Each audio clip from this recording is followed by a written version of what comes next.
Welcome into episode 5 of the Pennant Grace. I'm Emily Grace McCorder. This is Ush Fisk. Yep. And we're presented by Roback. We are. PG 20 is going to save you 20% off your order. Wearing the Roback hat today, the lid, roback.com. Thank you, Roback, for your support. Getting a lot of great feedback on Roback. Not getting a lot of great feedback on the Atlanta Braves. No, we're not. Padres did give us quite the struggle the last few days. It's the opposite of what we've been doing. We lose the series, but we win the last game. Right. So last night, which we watched together, we did. Had another great performance from Chris Sale. Had offense was good, bullpen was good, didn't have any issues. Great win. Salvaged a win as a 4-game series. You won 1 out of 4 to a slightly below 500 team, so you really can't feel good about it. No, but I'm glad we avoided the sweep. Chris Sale now has 20 scoreless innings. That's a bright spot. Yeah, I think that he's been one of the absolute bright spots. So if you ask Braves fans, you know, you're almost through May, and so you got a couple of seasons down here. What would your takeaways be? I don't think it would take long before his name to come up. I think that would be something that I think at this point he's slightly exceeding expectations, wouldn't you say? I think so too. I agree. I think that he's everything that we wanted him to be, and then he's also showing that he's actually better than what we expected, and he's staying healthy. That's right. That's right. So you have the top 4 positions in that lineup pretty set, and then there's that 5th position. The 5th spot. Now, Bryce Elder, he did get it sent down, which is interesting to me, and I'm curious, you're a Bryce Elder fan. What are your thoughts on that? I think I cursed him because I don't think that you can just keep him in that slot. Now, the good thing, to keep a little perspective, it's not like you live and die by the 5th spot in your rotation. But obviously, you do want more stability than what the Braves have had. I think we're just going to see a lot of guys coming up and back down, and I think that 5th spot is going to remain that way for the time being. You and I both think the Braves will be buyers. Yes. And we'll be adding another starting pitcher that they'll try to have in that 5th slot. But until that time, I think we're going to see several people getting opportunities there. I agree. I don't see any other option right now, and I don't think that's a bad thing. I know that might be a little more stressful for Braves country, but it's not the end of the world. And like we're saying, we'll be buyers come the trade deadline and all of that fun stuff. Yeah, one would think. Interested in what you guys have to think, please drop us a comment.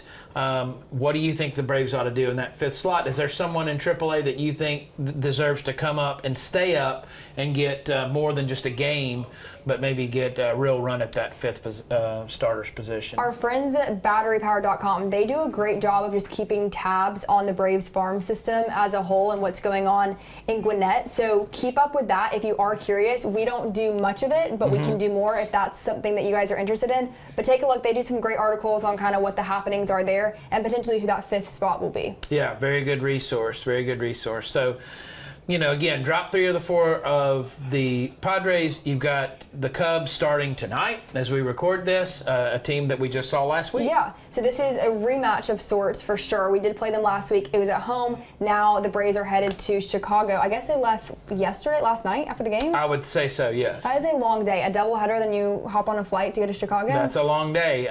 So Dansby Swanson back in the lineup for the Cubs, so they will see their former teammate there in Wrigley Field. We know a lot about this team. In fact, we have a rematch tonight. On the mound, yeah. Charlie Morton and Assad will see them back on the mound against each other. So Charlie Morton, actually, his start last week, it was last Wednesday, it was his shortest start that he's had so far. I think he only went 3 innings. Yeah. So tonight, we want to see him redeem himself for sure. I like the comfortability of knowing a team because we've already played them. The Padres, I feel like, kind of took us by surprise in a sense, so getting some stability with the Cubs. Now, they've been dealing with injury pretty intensely, so to have Dansby back, that's huge. Yeah, I think that Charlie Morton, I'll go ahead and predict a bounce back for him. I think we get 6 innings at least from Uncle Charlie. I think he pitches well. I was so impressed with Assad in that series in Atlanta, and so I think he pitches well again. I predict a low-scoring game tonight. He was able to really keep the offense at bay last week. I don't want to see that again. His ERA is super low,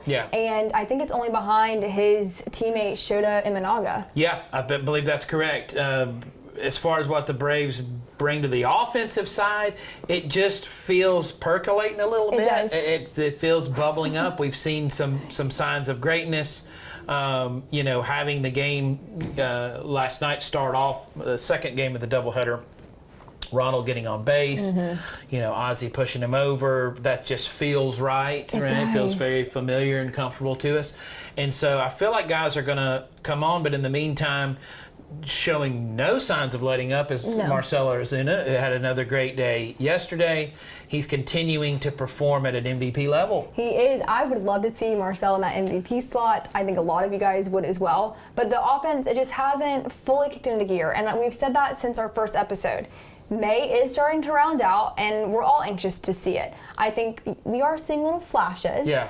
I would like to see Matt Olson continue on that streak he's on this series. That would be a win. Obviously, once Acuna can get hot, that's what we want. Absolutely. On the bullpen, we do have Pierce Johnson back. Good to have him back. He's pitched really well in the early part of this season. And so Sean Murphy, I believe he's starting to do a little bit now on the field. So hopefully we get Sean Murphy back. We haven't even talked about Sean Murphy. We really haven't. And it's, he got injured so quickly in the season. And so that's going to be nice to have him back hopefully soon. So, again, not everyone, it doesn't take long before you're dealing with injuries in Major League Baseball. But Braves have certainly had their share. And it'd be really nice to get Murphy back, get that power For back. sure. One thing, I don't know about you, when people will say, well, I'm glad this is happening now instead of in October. Yeah. I do agree with that. However, I don't want it to happen any time of the year. Yeah. I know it has to, but in the back of my mind, I get nervous that it's not going to necessarily get better, and we'll see maybe a hot streak for a couple months, and then come October, we'll go silent again. That is in the back of my mind, but the Pennant Grace panic button has not been pushed. Perspective is the most important thing for any baseball fan. So no matter who you pull for, you got to have perspective. It's 162 games, and we see teams, unexpected teams, do great things. The Diamondbacks. The Diamondbacks won the pennant last year. Predicted by absolutely no one. No one. Just talking with El Presidente Reed Taylor, when we were talking about the Kansas City Royals, when they had a run several years ago, they went to back-to-back World Series. That caught a lot of people by surprise. The Washington Nationals winning the World Series, completely by surprise, got hot at the right time. And honestly, our Atlanta Braves in 2021. That was not the best team that we've had. It sure didn't look like it. But the chemistry was just off the charts. They got hot right at the end, and they absolutely were the best team when the playoffs began. Yeah. And so losing series like this to the Padres, what does it mean? I don't really think it means much of anything. I just think that's baseball. I think it is too. And perspective is important. I know you guys are probably getting frustrated hearing about how awesome the Phillies are. I know I'm getting increasingly more frustrated. Again, they are doing what they should be doing given their schedule. Not taking away the talent. They have a great lineup. They have great pitching. But this is to be expected. There may be people in this studio who are actually pressing those buttons. I think there is too. For my co-host. They are hyping up those Phillies. Hyping up the Philadelphia Phillies. And again, we believe the Phillies are absolutely one of the best teams in baseball. And they're playing the best right now. They are. Perspective, so important. Pennant Grace perspective. They have yet to play a team. I think tonight will be the first time that is over 500. The last team was the Braves. Yeah. So we can wrap that whole conversation there. There you go. We're not panicking. We're not panicking. Let's do a fun little segment. This day in Braves history. Yeah, there's a lot that happened today in Braves history. I'm going to pull it up. And whose birthday is it today? Today is longtime Braves skipper Bobby Cox's birthday. And Bobby Cox is as beloved as really anybody in Braves history, I believe. My favorite memories are my parents talking about Bobby Cox and how animated he would get, and the footage I've seen of him charging out of that dugout. I love it. Sometimes I wish Snit was a little more animated like that. Yeah, I was actually my favorite memory because I was there when they retired Bobby Cox's number. Actually, a game at Turner Field against the Cubs. And so that was really cool to see him honored. But Bobby is beloved, and you can tell from Brian Snitker what Bobby Cox means to Brian Snitker as well. And so happy birthday to the skipper. So in 1919, I want you guys to guess. We'll give you some time to guess in the comments. how much a waiver price was. Yeah. Because this is crazy, thinking about baseball money today compared to 1919. And the player in question here, one of the greatest athletes in American sports history, by the way. All right, in 1919, the Braves acquire Jim Thorpe from the Giants for the waiver price of $1,500. Yeah. Thorpe will appear in 60 games for Boston. This is also our friends over at Battery Power. They do a great job of putting this and compiling these lists. So if you're ever curious what the Braves are doing, they're going to have it. That is insane to me. It is. $1,500. Yeah. What would the equivalent of that be today? You're not an accountant or I am in not, tax. Or, it's amazing how the game has changed. I don't know. We actually talked about this with Roman Harper at the Regions Tradition. Which sport has the strongest players union? You could certainly make a very strong argument for baseball. I think it's either the NBA or Major League Baseball. And so what guys are getting paid now is it's extraordinary. It is. It really is. So in 2000, this was a year before I was born, Brian Jordan has 4 hits, including 2 homers, and drives in 7 to help the Braves to a 12-6 win over the Padres. Yeah, Brian Jordan, what a great player for the Braves. You know, was on that broadcast crew for a long time. 2-sport athlete, just beloved in the city of Atlanta. For sure. By all accounts, a great guy. So, yeah, good memories there of those early 2000s, late 90s teams when you had Brian and, you know, Chipper and Andrew and all those guys coming in. So Brian Jordan, actually, when I was turning, I think 20, maybe it was 19 or 20, Mikey paid for him to give me a happy birthday shout out. I love it. I need to find the video. That's what I'm gonna do. I'll put it up here. I say that I feel like every episode I'm like, put it up here. There you go. But it's so fun. And Mikey paid for him to wish me a happy birthday. And it was so cool. He was on a golf course, I think. He'd just gotten off. And he was so nice. He was like, I hope to see you on the media side of things one day. And I just thought that was the best gift. Because you can get any celebrity, really, to, like, wish you a happy birthday. So if you guys need a last-minute gift, I can't remember what the website is called. I think that's Cameo. Cameo, yeah. They'll shoot a cameo, and Brian Jordan is on there. I like it. In case they, in case you want Brian Jordan to just say hello, you can pay him to do that. But I think it is time to, speaking of gifts. Yes. Our giveaway announcement. Yeah. We had this guy right here. Yes. We had some awesome entries, so thank you to everyone that entered. We're going to do more of these, so if you missed this one, no big deal. We actually extended this because we felt like 4 days was not enough time, right? Which makes sense. Really fun. We talked about this last episode, but it was really fun to read a lot of those great Braves memories that our viewers had, a lot of good ones from different eras. That was really cool to see, sharing things with family members, things from when people were kids, things like that. For sure. So the winner of this, and this is completely random, is Scott Guy. Yep. He said being at Atlanta Fulton County Stadium for Game 6 of the '95 World Series. How cool is that? How awesome. Yeah. So Scott, congrats. You won the Pennant Grace giveaway. Yep. First time we've done a giveaway, and you're the winner. Yeah, so just send us your contact information and we'll get this over to you. We'll reach out to you, but it'll ship out. Maybe you'll get some next round goodies in there too. That would be nice. We'll make it worthwhile. But again, we want to do more of those kinds of giveaways, and we want to see you guys. So if you're going to the park, let us know. There's a good chance that maybe we'll go over there too if we know a few Pennant Grace listeners are going to be inside Truist. Yeah, and I think for a lot of people, school is either done or about to be done. I think you're going to have a lot of trips to Truist Park coming up in the near future, and so I expect to see a lot of Pennant Grace viewers out there, ourselves included. Yeah. One thing that we have exciting coming up this Thursday, okay? Our next show is going to be a live show. We have heard you guys saying how a live should be really fun so we can interact with you more on a personal level. So this Thursday, right after the next round show, that will be live. Can that work with your schedule?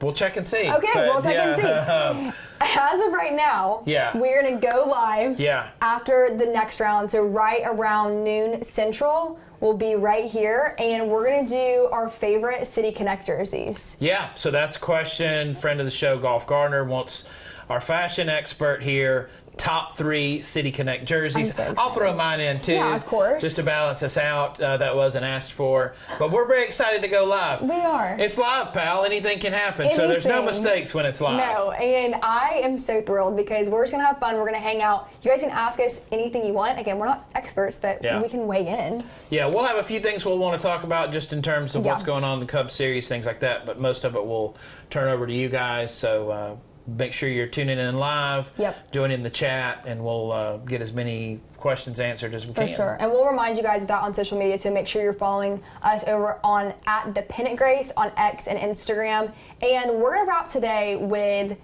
hopefully some discussion to get things started for our live show. It's going to be our hottest takes in baseball. Yeah. Or it could be specific to the Braves. Yeah, this is a hot take show, in Hot case you take. didn't know about it. For sure. So I'll go first. My hot take is quite simply, and I reference this a little bit when we're talking about perspective in a 162-game season. What is wrong with the Braves? Why are the Braves the way they are? What needs to be done? Nothing. That's my hot take. They're just not hitting as well as they should. They're not playing as well as they should. Do I look through that lineup and see holes or moves that need to be made? No. I just see a team, like a lot of teams, that aren't performing quite the way that you expect them to.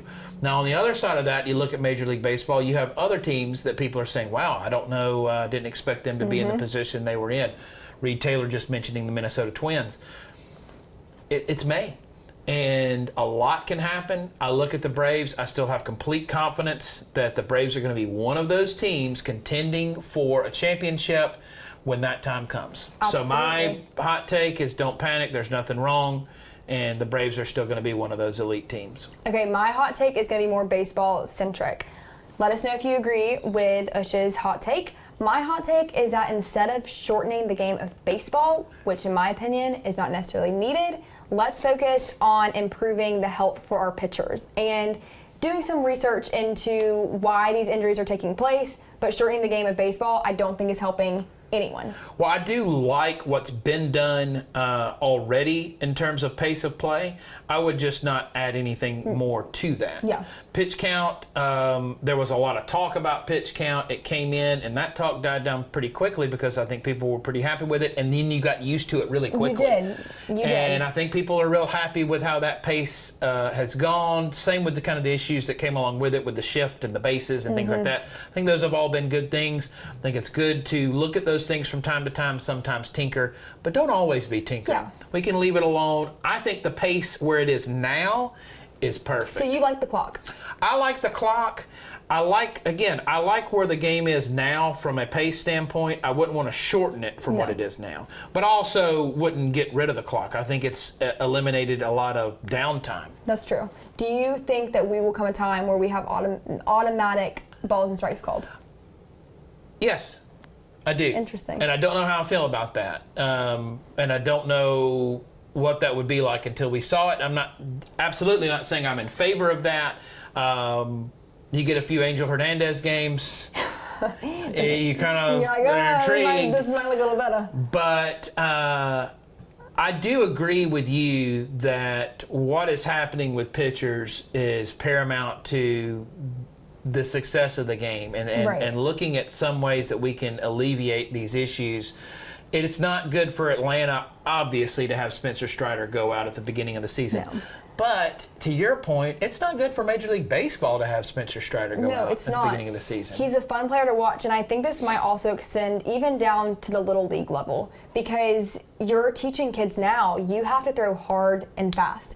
And I've seen a few things about how the technique of the throwing motion is changing a lot, and that also could be contributing to the sheer amount of injuries we're seeing. But I think time and money needs to be spent on that. Right. Because if you want the longevity of baseball to last, you can't have a 16-year-old with 2 Tommy John surgeries. Yeah, and I don't want to see anyone getting hurt. No. I mean, you don't want to see, you obviously take advantage of those when those fall your way, but thinking about when the Mets had that just rash of pitchers and stuff being hurt, I don't want to see anybody get hurt. You want to play, the team that they have. And so injuries are a part of sports, but to your point, that particularly on those pitchers, and I don't know what the answer is on that, but I do think it's a problem that's going to have to be looked at. I will say, if you guys are curious at the Little League level, I can attest that they are just fine. I actually hosted a home run derby. You did? This past weekend on Saturday night, and Big Tuna, 8-year-old, hit 20 home runs. Yeah.